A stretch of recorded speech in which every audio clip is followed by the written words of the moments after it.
households, but not one with dignity.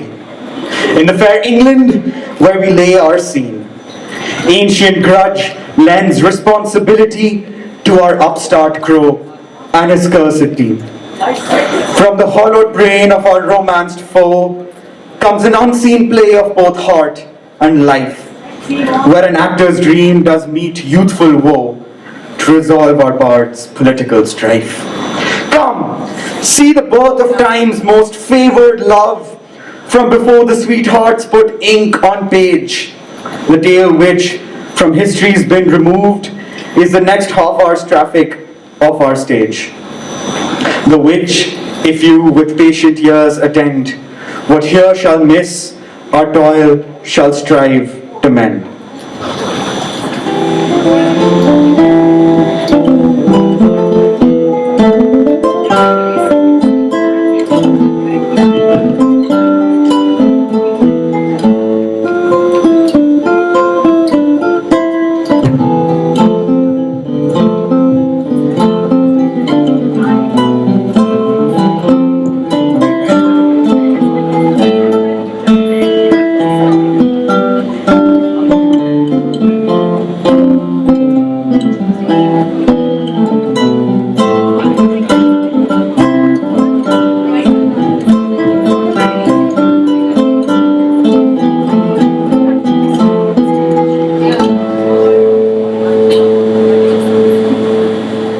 The Green Room presents StarCrossed Lovers.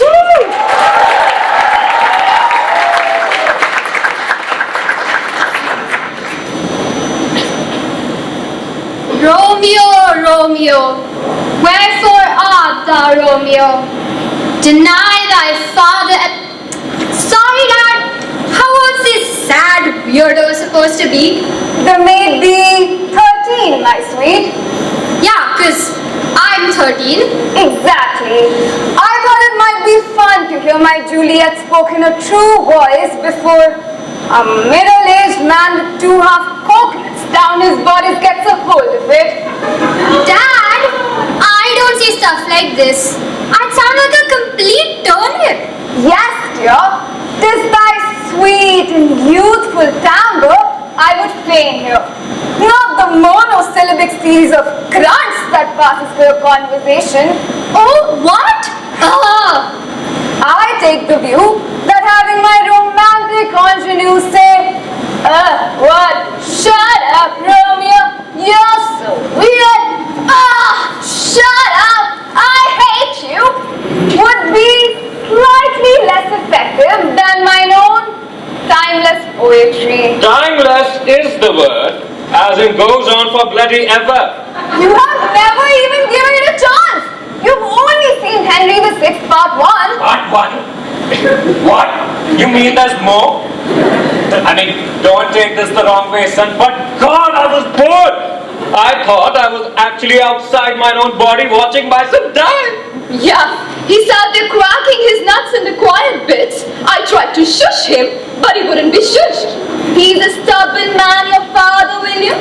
A stubborn common man. Which is why you married me. Posh birds love a bit of rough. I married beneath me. And now you've done the same, William. And what's that supposed to mean? It means that he was 17 and you, a 26-year-old, titillated my poor innocent son. That's what. Oh, you think you're so posh, Mary Arden? Like you ain't sewn into your winter knickers like everybody else here? I'm trying to work here. I've come from London to hear Suri, my Juliet. Well, I'm not happy, love. Burgage pays you as an actor, not a writer. It's fine. I've sent word to the theatre that the 2 tunnels which lie beneath the bridge be blocked. Pardon? The 2 tunnels which lie beneath the bridge be blocked. 2 tunnels beneath the bridge. Anyone? Nose, my loves, nose! I've told Burgess that my nose be snorted and I would not work this week or next. Why didn't you just say nose? It's what I do! Now, Susanna, again. Alright, if I have to. Romeo, Romeo, wherefore? Dad! Nobody Sometimes I regret teaching you to read. I think it could be a little less flowery, love. Why doesn't she just say, "Where are you, Romeo?" Because, my love, it does not mean "where are you?" It means "why are you, Romeo?" That's a bit weird. Yeah, Romeo is just his name. Exactly. Juliet is saying, "Why are you a member of a family that I hate?" People will definitely think you mean Romeo, where are you? That's what I thought you meant. Yeah, I did too. It's bloody obvious. I think to be clear, you could have Juliet say, "Romeo, Romeo, why are you called Romeo?" A member of a family that I hate? That'd do it. And if I was being a bit too picky, Romeo is his Christian name, isn't it? And that's not the issue. It's his surname that's the problem. Well, yes. Actually, I was hoping people wouldn't notice that. I think they might. Duh. So you think she should say, "Montague, Montague, wherefore art thou, Montague?" No, because that sounds like she's lost a cat. Look, my love, it's probably best if you leave this to me. I'm on a bit of a roll. I am particularly pleased with the comedy scene where a group of rival-serving men exchange increasingly obscure insults. Will, I've told you, don't do comedy. It's not your strong point, love. It is my strong point, wife. If you do your research, you'd find my stuff is actually really funny. It just requires lengthy explanations and copious footnotes.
Mr. Shakespeare's new teen romance.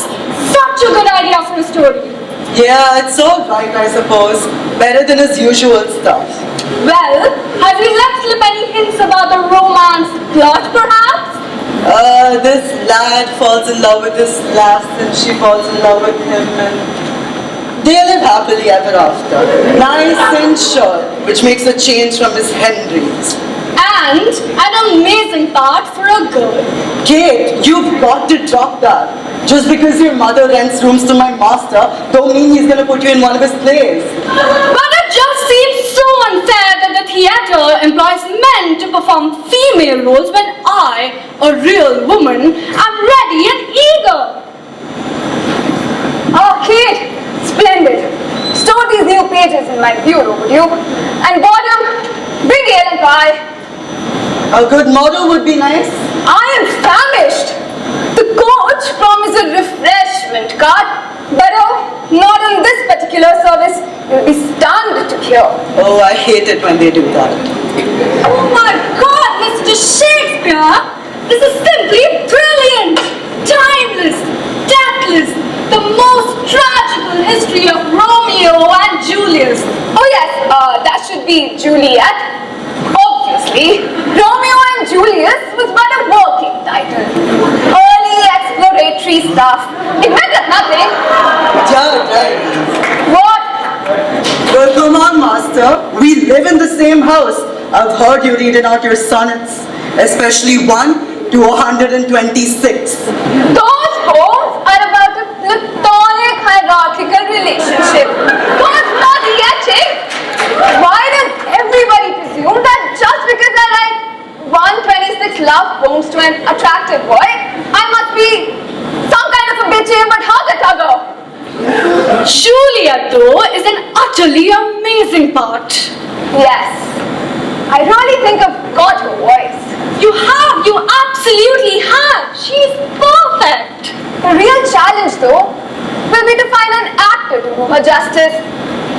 Master Condell was quite brilliant as Queen Margaret in My Henrys, but I fear he'll be too old to play the ingenue. On the other hand, I don't want a boy.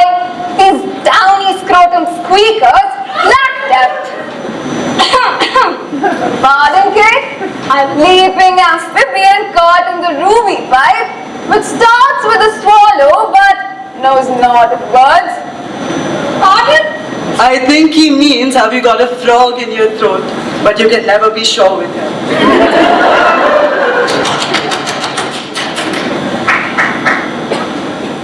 I'll get it, as if anyone else was ever going to. Yes, bottom. Or alternatively, I could get it and you could write a play and use the money you earn to pay me. Except, hang on. No, that wouldn't work because you can't read or write. So perhaps our current distribution of labor is the most equitable and sensible one. That's just mean, that is. What? I was suggesting that the answer to your Juliet dilemma could perhaps be... Okay, don't go there. Lady acting is illegal.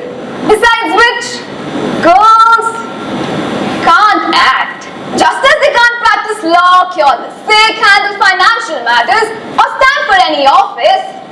But no woman has ever been allowed to try any of those things. Because they can't do them. God's body can skate, what's not to get? Now please forget about this nonsense and let me focus.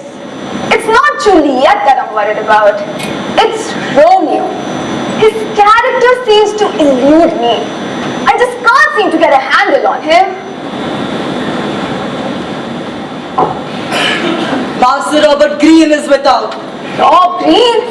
Who'd have taken my gutlings? What does he want?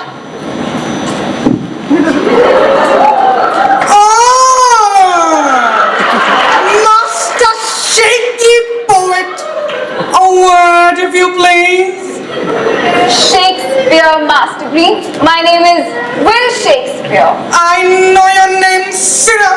I was addressing you by trade, just as I would call a house builder a master builder, or a ship's carpenter as a master carpenter. And what would you call a bear baiter, Mr. Green? Why, masturbator? See what I did there? That's it. I am come on a mission of great delicacy. My nephew, Florian, has fallen for a girl of most unsuitable character, some Lady Rosalind, daughter of a mere country knight. There can of course be no question of such a lowly match. The boy must be kept from her. And what part of this unedifying tale of upper-class entitlement is of any interest to me? Well, you see, Florian is headed to Cambridge next week, and this lowly boarding house is far from court, so Lady Rosalind will never find him here. I'm a busy writer, Sarah. Why should I do this? For I am the master of the Queen's revels, and if you don't do as I say, I will deny your play's license.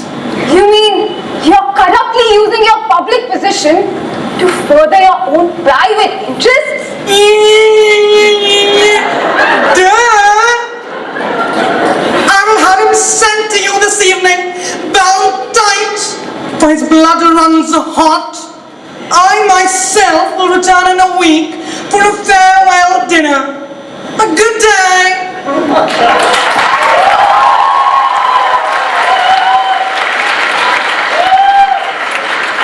Sounds! I'm due at the theatre to discuss my new romance, but now must play nursey, wifey, nosy to student Claude Hopper. And just because Robert Greene be made master of rebels, why be he master of rebels? What qualifies him to be my judge? He's posh, and he went to Cambridge. Exactly. His very birth did guarantee him advancement, whilst mine precluded it.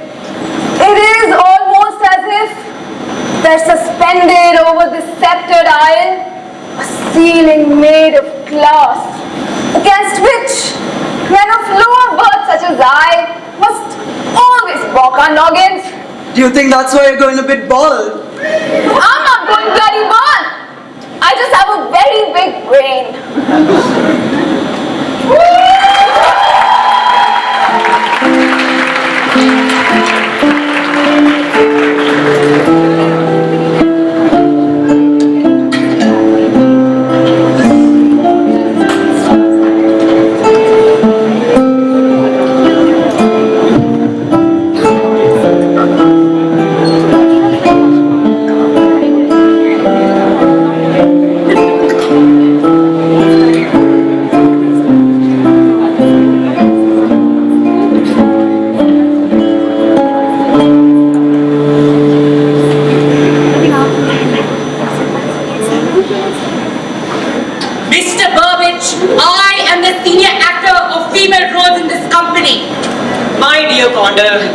The ingenue in Master Shakespeare's promised play is a maid of 13 summers, a young blood, scarce, yet in bloom. And your point?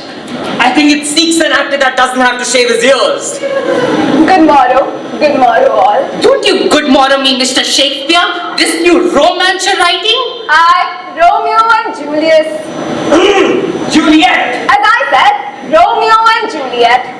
Bobbin says you want me to play some bloody nanny. The Nurse is a fine comedy role.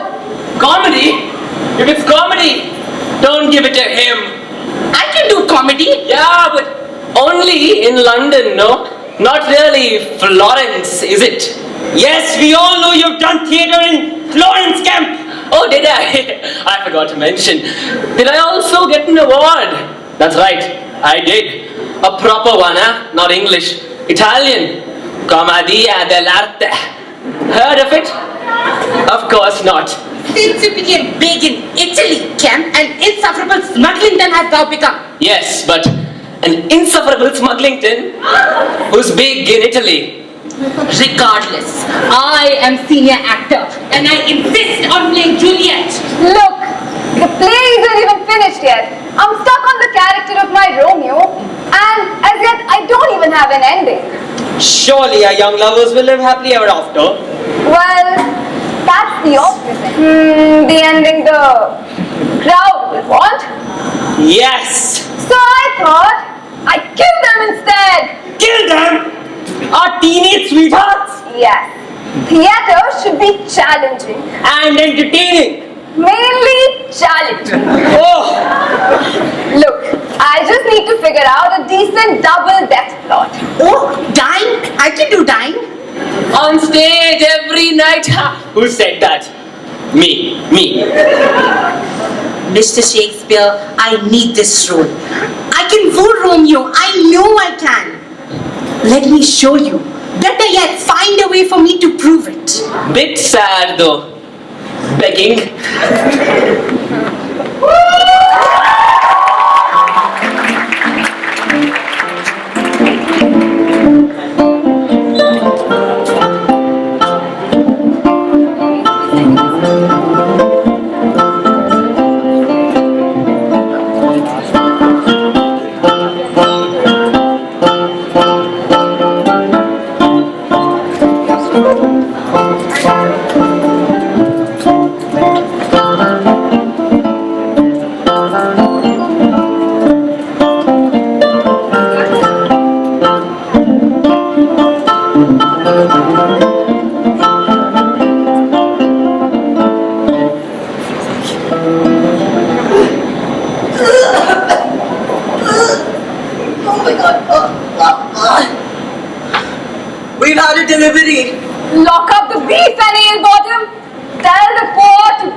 romantic creature in Christendom.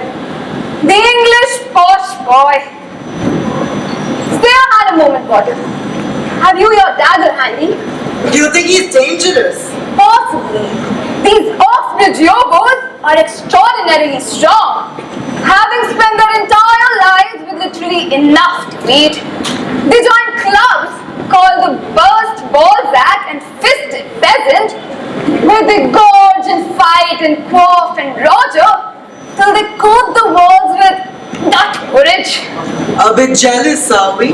Bloody jealous! Particularly when they graduate, they get to be bishops and ambassadors and members of the Privy Council. In England, I'm afraid it's not what you know. It's what dead farmyard animals you roger at university. We can put this off no longer, Bottom. Unleash the posh boy. Rosalind! Rosalind! Wherefore art thou, Rosalind? Goodness! This is spooky. He's asking why his beloved's name is Rosalind. Actually, I think he's asking where Rosalind is. Probably best to leave the linguistic interpretation to me. Where are you, Rosalind? Where are you? Gonna admit I was right? Oh, brutal love! Despise love! Love is the angry thorn upon the false rose, and I am a prick. Blimey, we gotta spend a week with this house mongrel. Is this your tradition projections, Bottom? I see in this love-lorn loon the very model of my Romeo. Oh, the rude and deceiving people! 4 legs hast thou, yet none are Rosalind's.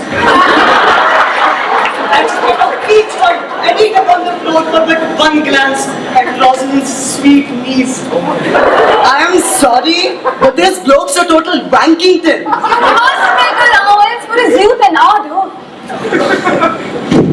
Curse the floor that does not support Rosalind! Curse the sun that does not contain Rosalind! Curse the watchman that does not serve Rosalind! Well, maybe he is a bit of a Bankington. Silla, who are you? My name is Will Shakespeare, Master Florian, and I have been charged with keeping you safe till you go to university. Never. I will leave this place at once and search the world until I find my Rosalind. I'm afraid that's out of the question. Then I will kill myself. Rosalind! Rosalind! Wherefore art thou, Rosalind? Mr. Shakespeare! I've learned one of Juliet's speeches, and if you'll just let me show you what I've Tatum, really what's in a name? That which we call a rose, by any other name would smell as sweet. So Romeo would, but not now, Kate. I'm very busy. Please leave. Now, Master Florian, I'm afraid you're going to have to put Rosalind out of your mind. Rosalind? Rosalind? Who's this foul trollop Rosalind? Why, your love, I thought. Kate. Kate be my love. I will love none but my Kate. You mean our Kate? Where she breathes, flowers bloom. Where she sings, pixies dance. Her most glowingly flatulent fart will baffle, be more sweetly scented than all the perfumes of Arabia. Well, you see, you're wrong there. She's not a bad-looking bird, but if she leaves one hanging in the room, you're still chewing on it an hour. Kate doth teach the candles to burn bright. Kate! Kate! Sounds! I have got to get some of this stuff down. He is my Romeo, all right? And what a bit of luck. Him going all diddly doodah over our Kate. We had thought to be his jailer, but what better chains to keep him close than those of love? Mr. Shakespeare, something quite interesting has just happened. Yes, Kate, I know. Master Florian has taken a shine to you. String him along for a week will you? Let him sing beneath her balcony, write his sonnets, that sort of thing. I'm sure it's nothing serious. Well, it is quite serious. He's asked me to marry him. Well, that's very sweet. Marry? He can't marry you. Robert Greene thought Rosalind not good enough for his precious Florian, and she be the daughter of a knight. Yes. Your mom washes my puffs pants. Yes, but it's not Robert Greene who'd marry me, it's Florian. And when he does, my station will be somewhat elevated. Considerably, might I add, above your own. But Kate, if Master Florian marries you, then his uncle will blame me and never license another one of my plays. It's not my problem though, is it? Especially since you won't let me play Juliet, even though I'd be brilliant and it's my dream. Kate, you know very well, it's illegal for girls to do anything interesting. Thus, our only recourse is to marry. And if you can marry rich, besotted idiots, well then, all the better. Boredom, we have got to stop this. We must think of a way to distract the boy. Well, that shouldn't be too difficult. The randy little Ponce fancies anything in a skirt. Well, that's right. Yes, of course. So all we need to do is find someone in a skirt who he definitely can't marry. Oh my God, it's so obvious.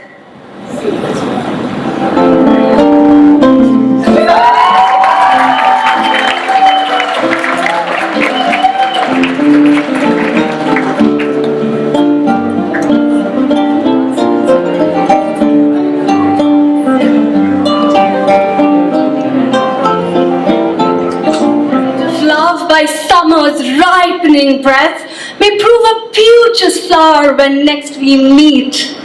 Good night, good night.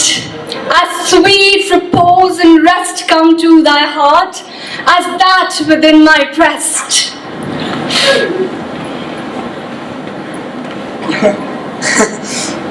I'm sorry, Mistress Sauce Quickly. That does it. Kate's the one for me. I shall stand beneath Kate's balcony and strum my lute. If that's a figure of speech, don't let the watchman catch you, eh?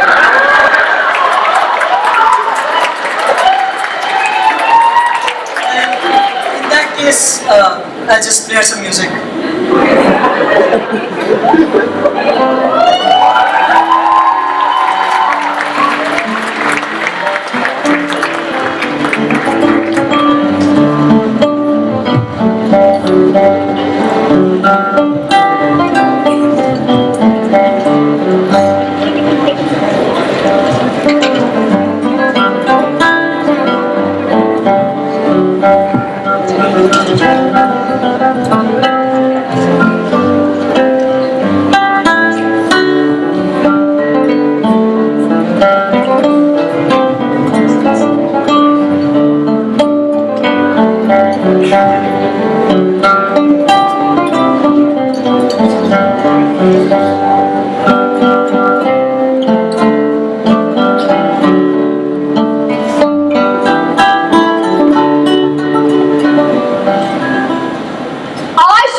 Rather well. The verse is just so beautiful. Look, Kate, crazy as it sounds, perhaps Juliet would be better played by a girl. So, if I were at some point to try, and I only say try, to help you become an actor, would you prefer that to marrying a pervy posh boy? Oh, Mr. Shakespeare, you know I would. But I'm promised now, and that's binding in law. Well then, we must think of a way to get the boy to give you up. And I've got a cocker. Even better than a middle-aged man in lipstick? Yes, even better than that.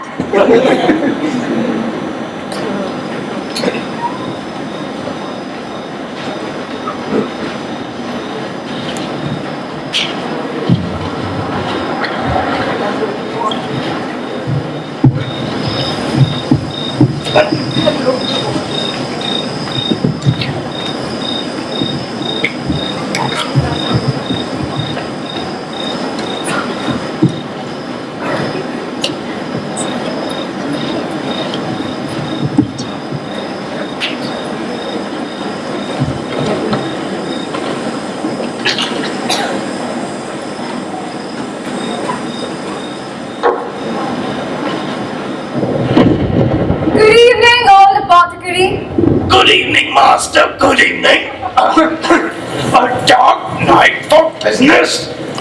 Perhaps thy business be dark as well. Well, yes.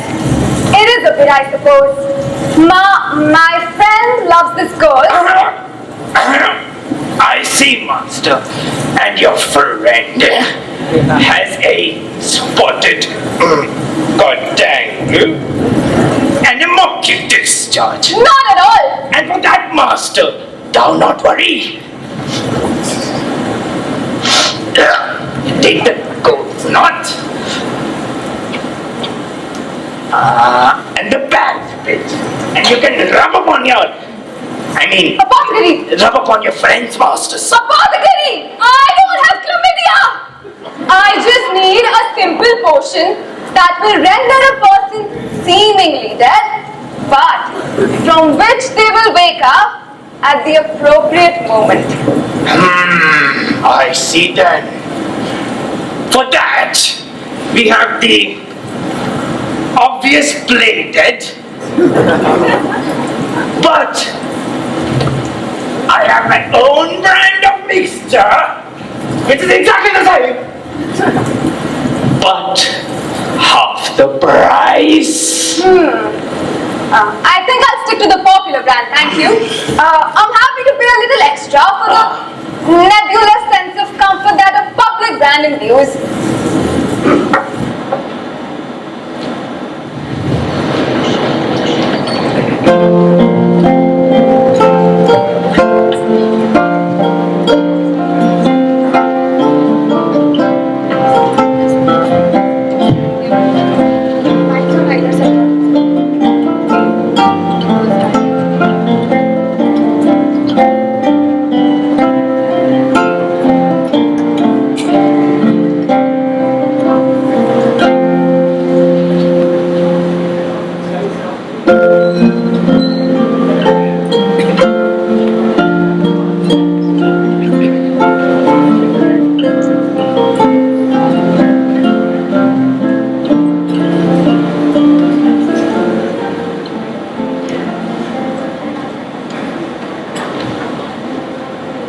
Well, Master Florian, I come with a message from your true love, Kate. My Sirrah, if you carry Kate's words, then you are her mouth. Not really. And so, must I kiss thee? What? No! This is not consensual! Good! Your breath don't stink like you died on tongue. Leave your Mr. Diwan. Mistress Kate has gone to the local chapel. Her countenance was dark and wild. I fear some madness has come upon her. You must hurry to her, Master, lest you be too late.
Florian finds you, thinks you dead, and breaks off the engagement. I can't see how it can possibly go wrong. Well, to play Juliet. But soft he comes.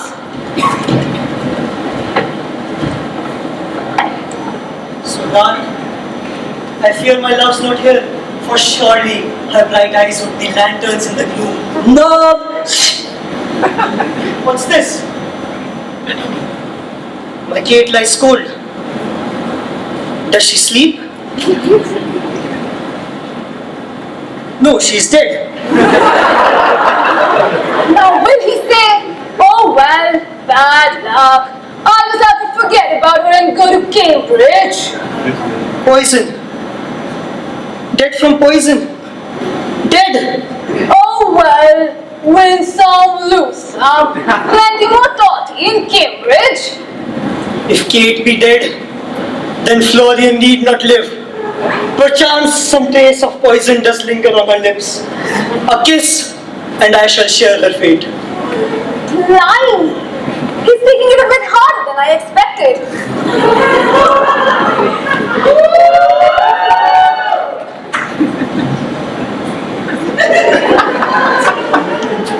And yet, no friendly drop remains. Perchance she did brush her teeth and then gargle after drinking it. And thus, with a dagger, I die. No, no! She be not dead! The potion only made her seem dead! She'll wake up any second! Bowling books. He dies. Now cracks a noble heart. Thy heart was big.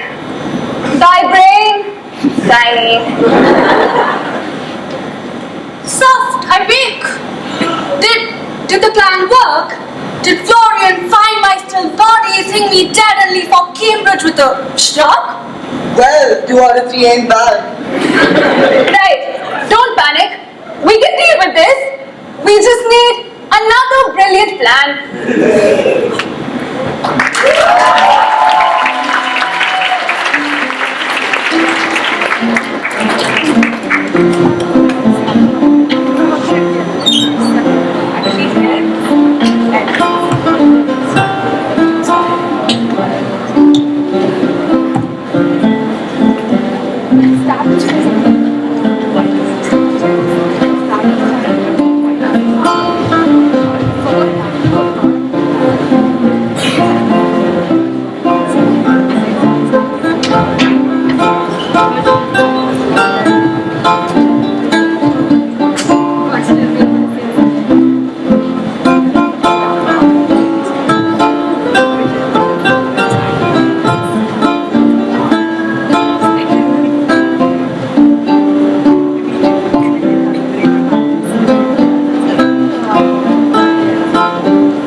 The young Florian's feathered feast.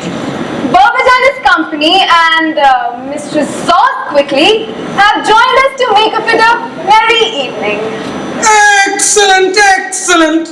Come, dear nephew, embrace thy uncle. He looks half dead. He is, Master Green. I did a bit of serious roistering with young Flora last night. Buckets of oysters, barrels of ale. Oh! Consider your hand. Cold, stiff, and hard, just like a gentleman should be. Dinner is served, my master. Shall we?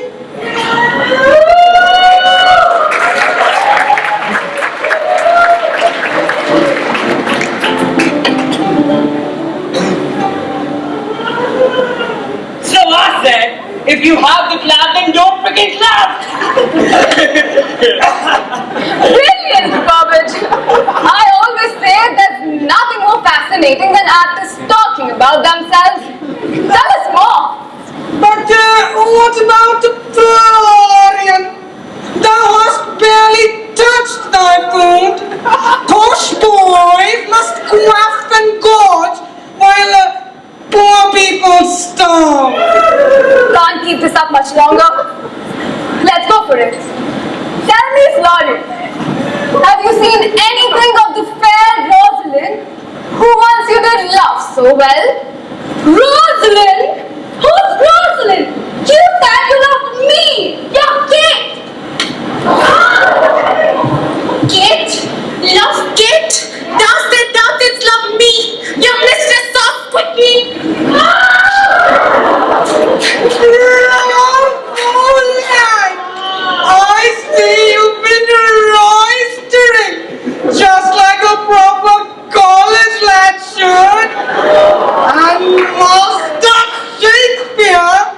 It seems you've cured my nephew of all ill-gotten notions of romance. Well, yes. I think you could say we've done that. Bravo! Look now. What's this? He's passed out in his plate.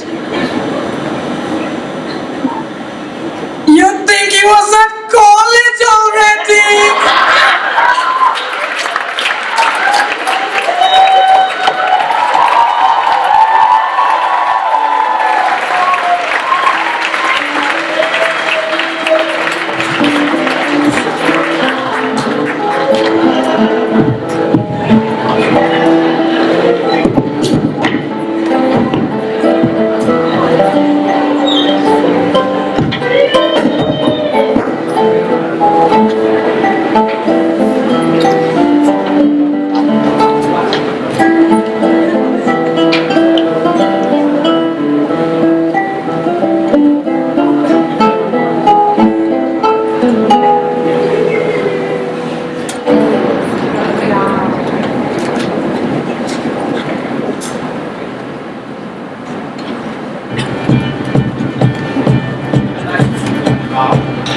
It's time for the curtain call.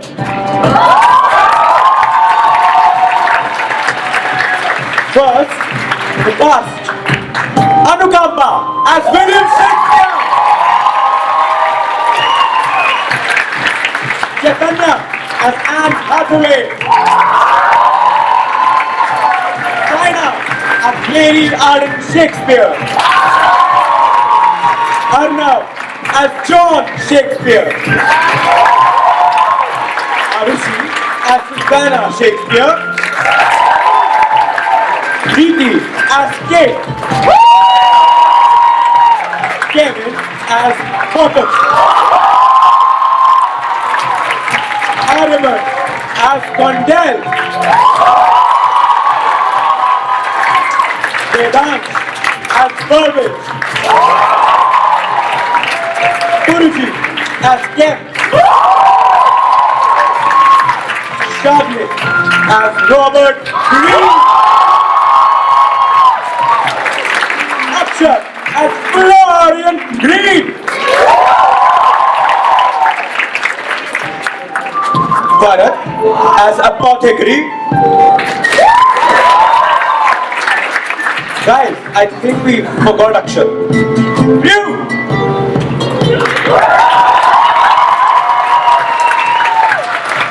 Now, the crew. Ananya, the Tanshu, Arnav, Ragini, Rohan, Zargam, Soham, and Ashoka. The directing team, without which we would not have been able to prepare this play because we did this in less than 10 days. The assistant directors, Advaita and Rishi,